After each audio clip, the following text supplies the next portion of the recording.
اعوذ باللہ من الشیطان الرجیم بسم اللہ الرحمن الرحیم اللہم صلی علی محمد وآل محمد وعجل فرجہم۔ السلام علیکم ورحمۃ اللہ وبرکاتہ۔ پیارے دوستو، آج جانوروں میں جو زچگی کے دوران مسائل آ سکتے ہیں اور ان کی وجوہات جن کی وجہ سے یہ مسائل آتے ہیں ڈیلیوری کے دوران، بچہ پیدا کرنے کے دوران، تو ان وجوہات کو تھوڑا سا ڈسکس کرتے ہیں انشاءاللہ العزیز، اور ان سے بچنے کا بھی کوئی حل ڈھونڈنے کی کوشش کرتے ہیں۔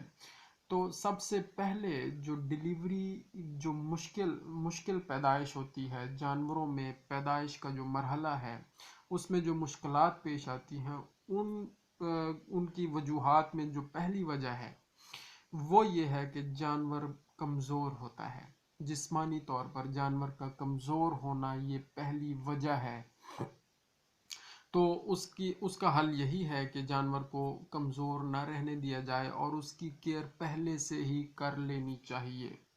اس کی کیئر پہلے سے کر لینی چاہیے، اس کی صحت کا خیال پہلے رکھنا چاہیے، اس کو متوازن خوراک اور ونڈا وغیرہ کا استعمال شروع سے ہی، جب جانور کم از کم 8-9 مہینے کا ہو جاتا ہے ایج میں، تو اس وقت سے اس کو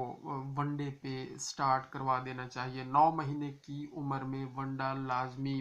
سٹارٹ کروا دیا جائے تاکہ اس کی جسمانی حالت ٹھیک رہے، اور ایڈلٹ یعنی بلوغت جانور کی صحیح ٹائم پر آئے، جانور صحیح ٹائم پر ہیٹ میں آئے، اور صحیح ٹائم پر ہیٹ میں بھی آئے اور پوری ہیٹ میں آئے۔ جانور جب پوری ہیٹ میں آئے گا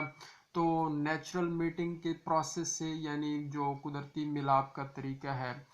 نر اور مادہ کے ملاپ سے، وہ طریقہ اپنا کر بھی ان سے بچے حاصل کیے جا سکتے ہیں، یا آرٹیفیشل انسیمینیشن جس کو AI کہتے ہیں، AI سروسز جو محکمہ لائف سٹاک پرووائڈ کرتا ہے AI ٹیکنیشین کے ذریعے، اس کے ذریعے بھی ہم کر کے انسیمینیشن کر کے جانوروں سے بچے حاصل کر سکتے ہیں۔ تو اگر جانور خدا نخواستہ جسمانی طور پر کمزور ہے اور اس کی خوراک کا پہلے خیال نہیں رکھا گیا تو آگے اس کو بچہ پیدا کرنے میں مشکل پیش آئے گی۔ تو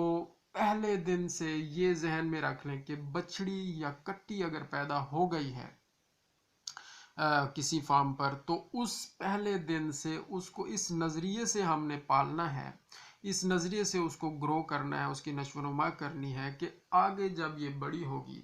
تو اس سے ہم نے بچے لینے ہیں، اور اس کی بھی صحت کا خیال رکھنا ہے تاکہ اس سے بچے ٹھیک آئیں، اور آگے جو آنے والے بچے ہیں اس جانور سے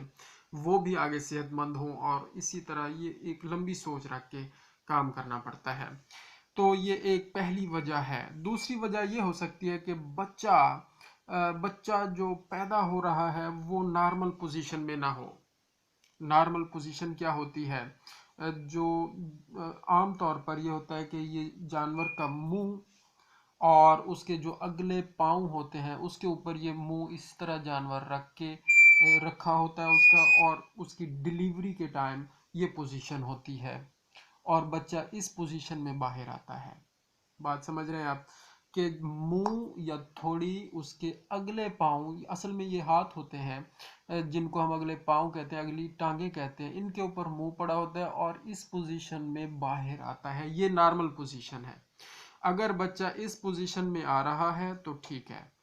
یہ نارمل پوزیشن ہے۔ اگر اس پوزیشن سے اور کوئی پوزیشن ہے، یہ پوزیشن نہیں ہے، تو یہ ایب نارمل پوزیشن ہے، تو ڈسٹوکیا ہوگا، ولادت میں مشکل پیش آئے گی۔ فوری طور پر ڈاکٹر صاحب سے رجوع کریں، وہ اس کی پوزیشن کو ٹھیک کر کے اس کو باہر نکالیں گے۔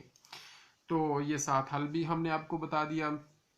ظاہر ہے اور تو اس کی پوزیشن کو ٹھیک کرنے کے لیے کسی ماہر سے ہی رابطہ کرنا پڑے گا، وہ بندہ جو پریکٹیکلی کام کر رہا ہوتا ہے فیلڈ میں، وہ زیادہ بہتر طور پہ پرفارم کرتا ہے۔